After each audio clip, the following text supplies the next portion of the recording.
नमस्कार सर्वांना. आज मी कढी पकोडे बनवले आहेत. एका वाटीत बेसन पीठ, त्यामध्ये मीठ, जिरं, ओवा, लाल तिखट घालून मिक्स करून घेतलं व त्याचे छान छोटे छोटे आकाराचे पकोडे काढून घेतले. कुणाकुणाला कढी पकोडे आवडतात नक्की सांगा. पकोडे काढून घेतले. त्यानंतर कढीसाठी ताकामध्ये बेसन मिक्स केलं.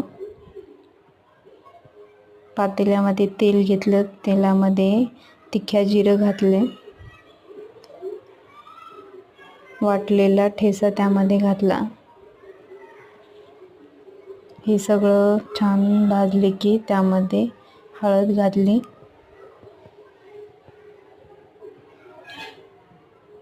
मिक्स केलेलं ताकाचं मिश्रण याच्यात घातलं.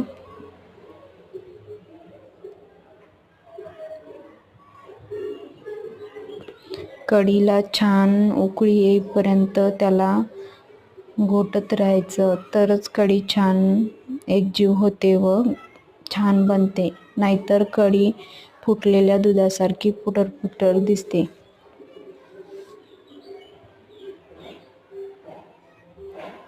तुम्हालाही आवडत असतील तर नक्की करून पहा. कसे झालेत नक्की सांगा.